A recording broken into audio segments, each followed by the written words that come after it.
People assume rewatching the same shows means you are avoiding life. Often it means your mind has found one place where it can finally unclench. You already know the lines, the music, the ending. That certainty feels small, but to an overloaded brain, it feels like oxygen. In a world that changes by the hour, repetition can feel like control. You are not just watching a story again, you are returning to a feeling. The favorite episode is not random. It usually holds a version of safety your real day failed to give you.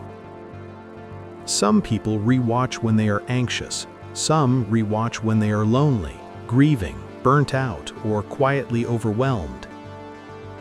What looks childish from the outside can be deeply intelligent inside the body, because the brain does not always ask for novelty. Sometimes it asks for shelter. Maybe you have a whole list of new films waiting, and still your hand moves back to the same familiar title. Maybe you tell yourself it's just background noise, but the truth is, it changes the emotional temperature of the room. You know which scene will make you laugh. You know which line lands exactly where your chest has been hurting. You know when to look up and when to zone out. That predictability lets your mind rest without fully shutting down. Sometimes you do it after a hard day. Sometimes you do it during a life season you can't explain to anyone else. And when a show becomes your refuge, you are not weird for needing it. You're a human being using familiarity the way others use blankets, rituals, or prayer. Psychologically, rewatching lowers uncertainty, and uncertainty is one of the fastest ways to exhaust the nervous system. New stories ask your brain to predict, evaluate, and stay alert. Familiar stories remove that burden before it even begins. Your body already knows no betrayal is coming in the next scene, no sudden second-hand embarrassment, no painful twist, no emotional ambush. That matters more than people think. Safety is not only physical, it's also emotional and cognitive. Familiar media can act like a regulated environment. The same music, pacing, faces, and outcomes create a loop your brain can trust. When stress is high, the mind often stops craving surprise. It starts craving anything that feels legible. Rewatching also gives you gentle control over emotion. You can visit sadness, hope, romance, or humor without the risk of getting lost there. The ending is known, so the feeling becomes containable. It's emotion with edges, and that's soothing. There's also memory involved. The brain links certain shows to seasons of life, versions of self, and rooms you once survived in. So when you replay the story, you also replay an older emotional map. Sometimes that map reminds you that you've been fragile before and made it through. This is why rewatching can feel strangely restorative. It's not only entertainment, it's self-regulation disguised as preference. Think about the person who keeps restarting the same sitcom every night. They are not always chasing the jokes. They may be chasing the feeling of being gently held. The apartment set never changes. The friends still arrive on cue. The laugh lands on time. The conflict resolves in 22 minutes.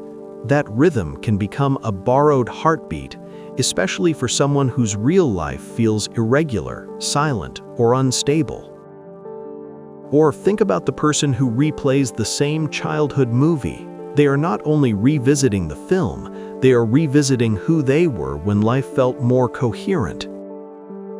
The song brings back furniture, weather, school bags, and a parent's voice in the next room. Suddenly, the movie is no longer a movie, it's a doorway. Even darker stories can serve this function. People often return to painful films because known pain can feel safer than unknown pain. A sad ending you understand may feel easier than a happy ending you don't trust. Familiar heartbreak can be strangely less threatening than unfamiliar hope. That's the paradox. We don't always choose what feels good. We often choose what feels manageable. Rewatching becomes a ritual, not because life is small, but because the psyche sometimes heals through repetition, rhythm, and return. The screen keeps offering the same sequence, and somewhere inside, your system keeps practicing calm. So rewatching is not automatically avoidance. The real question is what function it is serving in your life right now. If it helps you settle, recover, and reconnect, it may be a healthy form of regulation. If it's replacing your whole life, then it may be asking for deeper attention. The behavior itself is not the problem. The pattern around it tells the real story. Sometimes your favorite show is an emotional bridge. It helps you cross from overwhelm into enough calm to feel human again. Sometimes it's grief management. Sometimes it's loneliness with a soundtrack. Sometimes it's the brain making a simple deal. Give me something familiar and I won't fight everything for 1 hour. There's wisdom in that. The mind is often more adaptive than the shame around it. But there's also an invitation hidden here. Pay attention to what your repeat comfort says about the kind of world your body is craving. Maybe it wants softness, predictability, humor, warmth, or people who return. Your favorite rewatch may be exposing a need your daily life still leaves unmet. So the next time you press play on the same story, don't rush to judge yourself. Ask what part of you feels safer when these scenes begin. Because habits like this are rarely random. They are often emotional clues wearing ordinary clothes.